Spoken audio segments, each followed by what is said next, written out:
Assalamualaikum warahmatullahi wabarakatuh. Shalom, Om Swastiastu, Namo Buddhaya, salam kebajikan. Selamat malam teman-teman dan dosen pengampu. Kelompok 6 akan mempresentasikan gaya getaran, operasi vektor dan bentuk dari hukum Ohm, dan impedansi dari rangkaian mekanik dan kelakuan gaya getaran.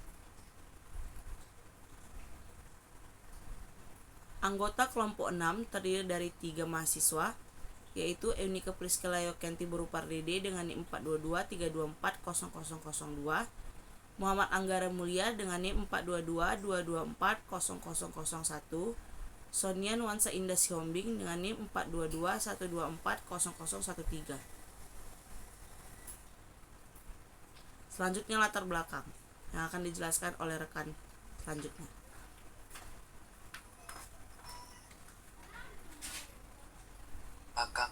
Dalam dunia teknik mekanik dan elektro, pemahaman mendalam tentang gaya getaran sangat penting, terutama dalam mendesain dan menganalisis kinerja sistem mekanis. Gaya getaran merupakan fenomena yang melibatkan gerakan bolak-balik atau osilasi dan pemahaman tentang operasi vektor. Hukum Ohm dalam konteks rangkaian listrik serta impedansi dalam rangkaian mekanik dapat memberikan wawasan yang lebih dalam tentang perilaku gaya getaran. Dengan memahami prinsip-prinsip ini, kita dapat menerapkan konsep tersebut dalam berbagai situasi, mulai dari mesin industri hingga perangkat elektronik. Operasi vektor merupakan alat krusial dalam memahami dinamika getaran, terutama dalam merumuskan dan menguraikan vektor-vektor yang melibatkan perpindahan, kecepatan, dan percepatan dalam sistem mekanis. Sementara itu, analogi antara hukum Ohm dalam rangkaian listrik dan perilaku rangkaian mekanik membantu dalam mengidentifikasi dan menganalisis impedansi mekanik yang memainkan peran vital dalam karakteristik getaran sebuah sistem. Rumusan masalah. Adapun rumusan masalah yaitu apa yang dimaksud dengan gaya getaran dalam operasi vektor. Yang kedua, bagaimana konsep hubungan antara hukum Ohm dan operasi vektor. Yang ketiga, bagaimana gaya getaran dan impedansi berkaitan dengan sistem mekanik. Selanjutnya, gaya getaran. Gaya getaran mengacu pada kekuatan yang diterapkan pada suatu objek untuk menyebabkan atau mempertahankan gerakan osilasi atau getaran objek tersebut. Gaya ini bisa berasal dari berbagai sumber seperti penggerak mekanik, yaitu motor atau aktuator, gangguan eksternal atau fluktuasi dalam sistem itu sendiri. Konsep gaya getaran sangat penting dalam bidang seperti teknik mesin, teknik sipil, dan fisika. Operasi vektor. Osilasi harmonik dapat dengan mudah direpresentasikan dalam bentuk eksponen I omega T. Selain kemudahan matematisnya, I juga dapat digunakan sebagai operator vektor. Dapat dikatakan bahwa ketika I mendahului atau beroperasi pada suatu vektor, arah vektor tersebut diputar melalui sudut positif atau berlawanan arah jarum jam sebesar pi/2 dan bertindak sebagai operator fase maju suatu vektor sebesar 90 derajat. Operator minus I memutar vektor searah jarum jam sebesar pi/2 dan memperlambat fase sebesar 90 derajat. Matematika I sebagai operator tidak berbeda dengan penggunaannya sebagai akar minus 1. Vektor R sama dengan A ditambah IB pada gambar berikut. Lihatlah gambar di samping. Nah, di mana arah B itu tegak lurus terhadap A karena didahului oleh I. R dapat ditulis sama dengan R mutlak R sama dengan pangkat setengah dari A kuadrat ditambah B kuadrat. Jadi diketahui bahwa R-nya itu adalah sisi miring, A-nya itu adalah alas, dan B itu adalah sisi tegaknya. Maka dari itu R atau sisi miring sama dengan A kuadrat ditambah B kuadrat sama dengan A ditambah IB dikali A dikurang IB sama dengan R dikali R aksen, di mana A dikurangi IB sama dengan R aksen itu didefinisikan sebagai konjugat kompleks dari A plus IB. Artinya tanda I diubah. Vektor R aksen sama dengan A dikurang IB. Vektor R dapat ditulis sebagai hasil kali besarannya atau besaran skalar dan fasa atau arahnya dalam bentuk R sama dengan R dikali eksponen I P sama dengan R kali cos P ditambah I sin P sama dengan A ditambah IB. Menunjukkan bahwa A sama dengan R cos P dan B sama dengan R sin P. Maka dari itu, cos P sama dengan A per R. A bagi R sama dengan A bagi pangkat setengah dari A kuadrat ditambah B kuadrat, dan sin P sama dengan B bagi R atau B per R sama dengan B per pangkat setengah dari A kuadrat ditambah B kuadrat diberi tan P sama dengan B per A, maka R sama dengan R dikali eksponen IP sama dengan R dikali cos P ditambah I sin P. Cos P sama dengan A per R, sin P sama dengan minus B per R, dan tan P sama dengan minus B per A. Pastikan operator itu memutar sebuah vektor sebesar pi per 2 ke arah positif dengan mengambil pi sama dengan pi per 2 dalam ekspresi atau dalam rumus R sama dengan R dikali eksponensi I pi sama dengan R dikali cos pi per 2 ditambah sin pi per 2. Perhatikan pada pi sama dengan minus pi per 2 dalam R sama dengan R dikali eksponensial pangkat I pi per 2 memutar vektor ke arah negatif.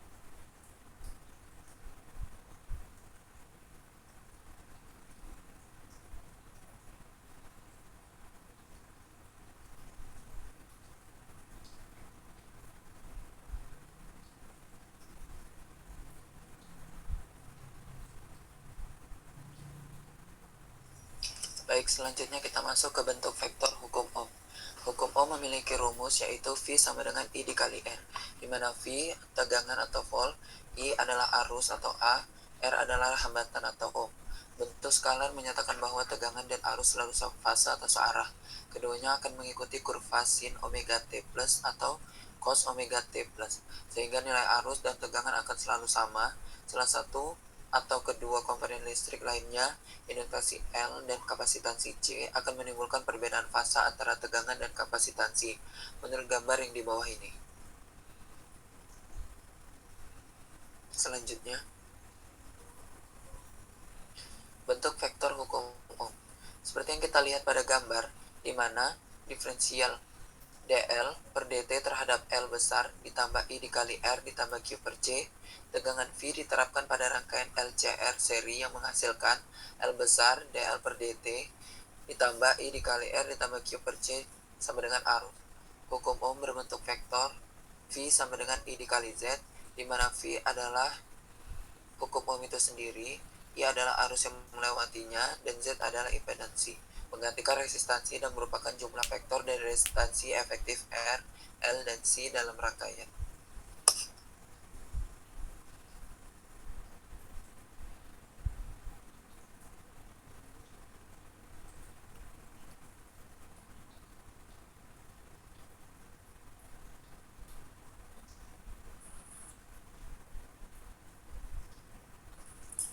Baik, yang selanjutnya, impedansi rangkaian mekanik. Impedansi adalah ukuran penolakan terhadap arus bolak-balik. Impedansi dilambangkan dengan simbol Z dan memiliki satuan ohm, yang dapat mengukur impedansi rangkaian atau komponen elektrik apapun. Hasil pengukurannya akan memberitahu Anda sebesar rangkaian tersebut menghambat aliran elektron atau arus. Ada dua efek berbeda yang memperlambat laju arus. Kedua-duanya berkontribusi terhadap impedansi. Yang pertama, resistansi atau R atau hambatan adalah perlambatan arus yang disebabkan oleh bahan dan bentuk dari komponen. Yang kedua, reaktansi atau X adalah perlambatan arus dikarenakan bidang elektrik dan magnetis yang menolak perubahan arus atau tegangan. Resistansi adalah konsep dasar dalam bidang studi elektrik. Melalui hukum Ohm, yaitu delta V sama dengan I kali R, dapat digunakan untuk menghitung resistansi dengan menulis rumus R sama dengan 1 per delta V, di mana delta V adalah tegangan yang satuannya volt, I adalah arus yang satuannya ampere, R adalah resistansi yang satuannya ohm. Reaktansi hanya terjadi pada rangkaian arus bolak-balik atau AC. Ada dua jenis reaktansi yang terdapat pada komponen-komponen elektrik yang berbeda. Yang pertama, reaktansi induktif atau XL. Reaktansi induktif akan meningkat seiring dengan laju perubahan arus atau frekuensi dari rangkaian. Frekuensi ini dilambangkan dengan simbol F dan memiliki satuan Hertz. Rumus lengkap untuk menghitung reaktansi induktif adalah XL sama dengan 2V VL.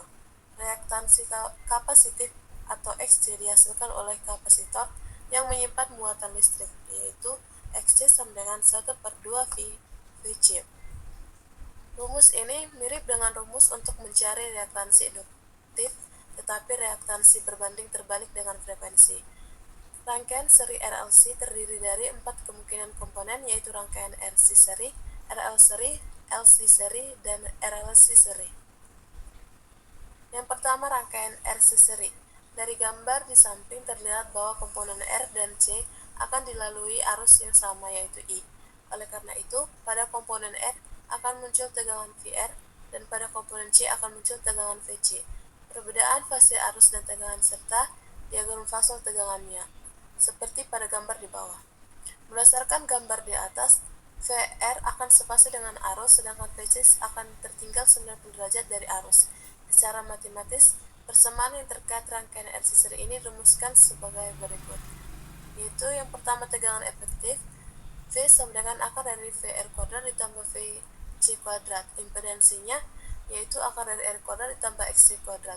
Besarnya sudut fase rangkaian yaitu tan theta sama dengan minus XC per R atau resistansi sama dengan dikurang FC per FR. Arus efektifnya I sama dengan FT per impedansi. Frekuensi resonansi RC-nya itu 1/2V kali RC. Yang kedua, rangkaian RL seri.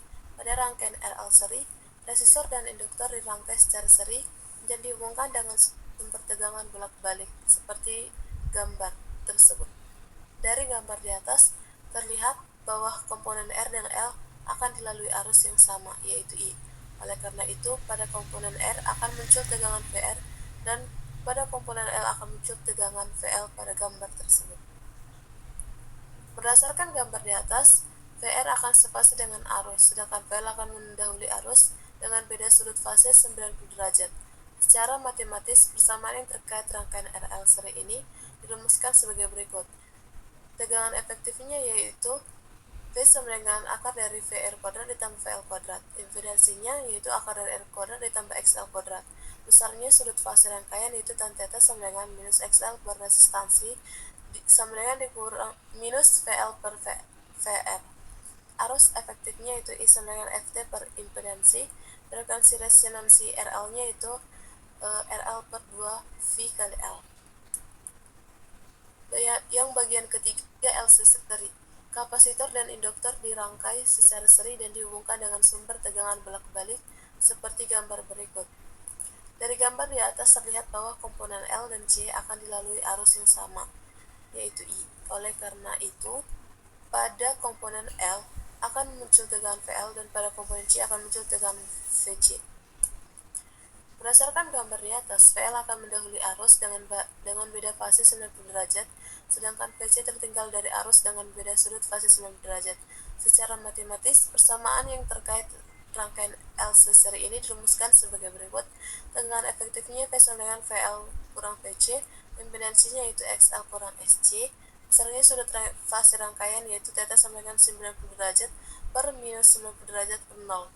Arus efektifnya itu I sama dengan FT per impedansi. Frekuensi resonansi LC-nya itu 1/2V kali akar dari LC. Yang terakhir, yang keempat, rangkaian LC seri. Pada rangkaian ini, resistor, induktor, dan kapasitor dan dirangkai secara seri seperti gambar di berikut. Dari gambar di atas terlihat bahwa komponen R, L, dan C akan dilalui arus yang sama, yaitu I. Oleh karena itu, pada komponen R akan muncul tegangan VR, pada komponen L akan muncul tegangan VL, dan pada komponen C akan muncul tegangan VC. Secara sistematis, persamaan yang terkait RLC seri ini dirumuskan sebagai berikut. Tegangan efektifnya itu V sama dengan akar dari VR kuadrat ditambah VL kurang VC kuadrat. Impedansinya yaitu akar dari R kuadrat ditambah XL kurang SC kuadrat. Misalnya sudut fase rangkaian tan theta sama dengan SL kurang SC per R. Arus efektifnya itu I sama dengan VT per impedansi. Frekuensi resonansi NLN-nya itu 1/2V dikali akar dari LC. Yang selanjutnya contoh soal. Di sini terdapat gambar contoh soal yang pertama. Pembahasannya yaitu yang pertama diketahui R sama dengan 8 ohm, L sama dengan 3,2 mH sama dengan 3,2 kali 10 pangkat 2 Hz. C sama dengan 800 mikrofarad, omega sama dengan 125 Rad, V sama dengan 120 volt. Ditanya arus maksimum dan sifat rangkaiannya. Penyelesaiannya itu yang pertama hambatan induktor. Xc sama dengan omega L, yang dimana 125 dikali 3,2 dikali 10 pangkat min 3, yang hasilnya 4 ohm. Yang kedua hambatan kapasitornya, yang dengan rumus Xc sama dengan 1 per omega C, yang sama dengan 1/125 dikali 8 dikali 10 pangkat 4, yang hasilnya 10 ohm. Impedansinya yaitu R kuadrat ditambah XL tambah XC kuadrat, yaitu akar dari 8 kuadrat dikali 4 kurang 10 pangkat 2, yang hasilnya 10 ohm. Arus maksimumnya yaitu I sama dengan V per impedansi, yaitu 120/10, yang hasilnya 12 ampere. Oleh karena itu, XL lebih kecil dari XC, maka rangkaian pada slot tersebut bersifat kapasitif.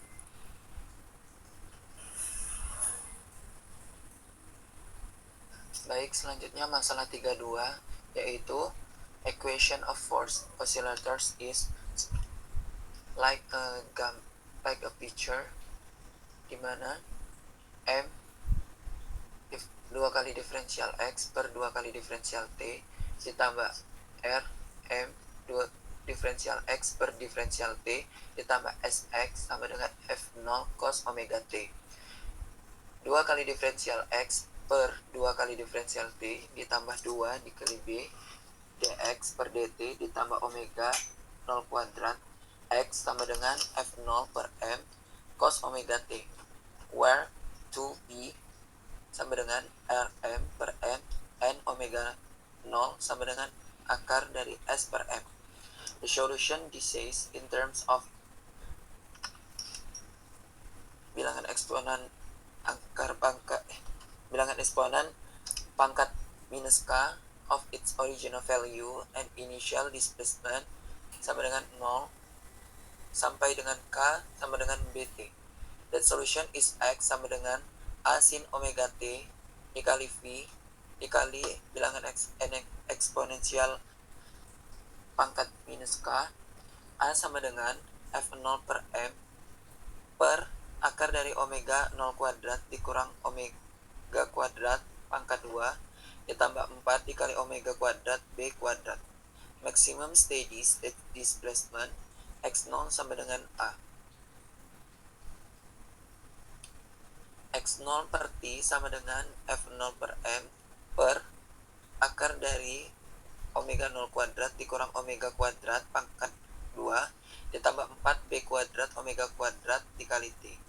At resonance omega sama dengan W omega 0.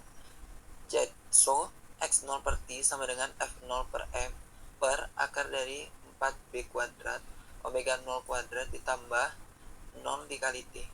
Maka X0 per T sama dengan F0 per 2 km omega 0, where K sama dengan BT.